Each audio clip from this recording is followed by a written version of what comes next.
Hi everybody, I'm going to make a little video here to help you with your homework. I'm not going to do all the problems, I'm just going to pick some of the ones that I think you might have trouble with. So let's take a look at number 5. Which of the following numbers have 16 as a factor? Now, all I need to do is check to see if 16 divides into each one of these numbers. That's what a factor is. Okay, so if 96 has 16 as a factor, that means that I'll have to be able to take 96 and divide 16 in evenly with no remainder. Okay, now let's see. 16 doesn't go into 9, so really I have to check some multiples of 16 here. 16 times, let's start with 5. 16 times 5 is 80. Okay, and I hope you can see here that if I add another 16, counting by 16, look at that. I've got 96. So that means that 16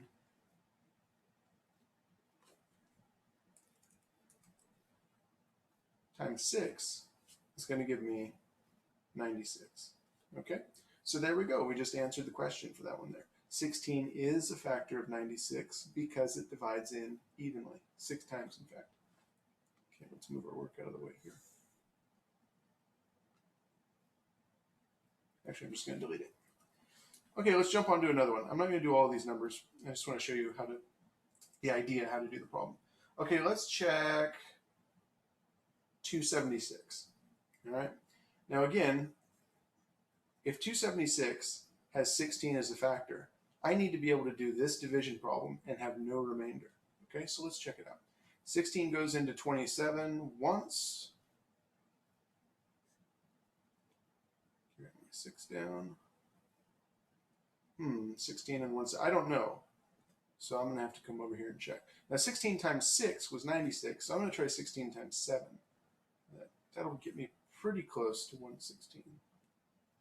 7 times 6 is 42.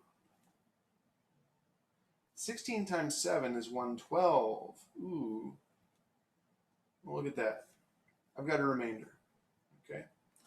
So that means 16 doesn't divide into 276. Therefore, 16 is not a factor of 276. And we won't include that in our answer. Now, this is going to be a problem that's similar to problem number 10. I'm not going to do number 10 for you, but I'll do one that will show you how to do it. Okay, it says list all the factors of 48 and 60.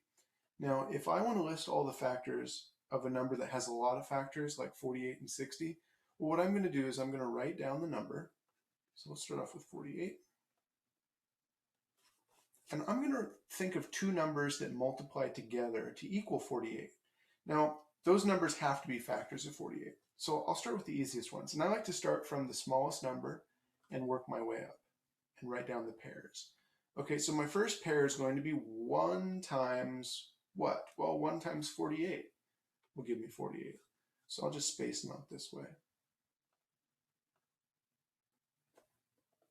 2 will go into 48. Let's see, 2 times what is 48? Well, 2 times 24.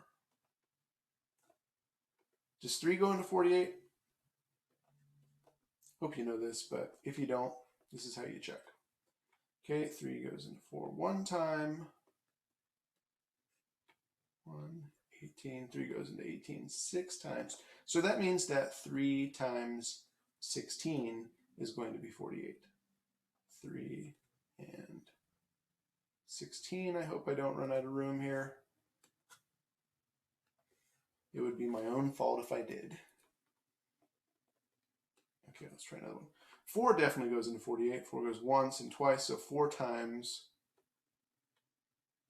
12 is going to be 48. 4 times 12, 48, you know that. And then the last one, well, let's see, 5 doesn't go in. 6 does. We know 5 doesn't because this doesn't end in a 5 or a 0. 6 does. 6 goes into 48. You should know this from your multiplication tables, but if you don't, actually you have to know that from your multiplication tables. So, bam, 6 goes in, 6 times 8 is 48. And there we go. That's a list of all your factors right there. That worked out okay. Now, if you want to do it this way, you can. Just make sure you give yourself enough room. You can see how I got a little scrunched up here. Okay, so for 60, I'll give myself some more room. All right, let's do the same thing for 60. 1 times, of course, 60. Give myself a bunch of room. 2 goes into 60, 2 times 30. Times 30, I'll even write a little smaller just to make sure. 3 goes into 60, that would go 20 times. Okay, so 3 and 20. 4 goes into 60. Now, you might not know this from your multiplication tables. They don't go up to 15, but 60 divided by 4 is going to be 15. Okay, so 4 times 15 is 60. 5 goes into 60. 5 times 12. And let's see, I've gone 1, 2, 3, 4, 5, 6. 6 goes into 60, sure. 6 times 10. Now, I planned this out pretty well. You know what you might want to do is you can just write 1 and 60, 2 and 30. You can just write them next to each other, left to right, like this. So you could just do 1, 60, 2, 30, like that. I wouldn't mind that. Okay, there we go. There's all the factors of 48 and 60. And I could check in here. 7 doesn't go into 60, 8 doesn't go into 60, and 9 doesn't go into 60. And then we're back up to 10. So that's checking. That's covering all our bases. Okay. Now the next thing the problem asks you to do is find all the common factors. Common means shared. Okay. So I would go through here and I would just say, well, look, I'll just circle the ones that are the same. 60 and 48 are both divisible by 1. They're divisible by 2, by 3. This is going to get messy. Yeah, I don't like this. I'll just write them down. So I'll say common factors down here. Okay, so I've got 1, 2, 3, 4, what else? 6, 12. Anything else? No, that's it. Okay, 16, 15, that's it. So these are our common factors, and 12 is what we call the greatest common factor. Okay, that's going to be a really important number. Well, you know that. That's an important number. Okay, there you go. That's how you do number 10.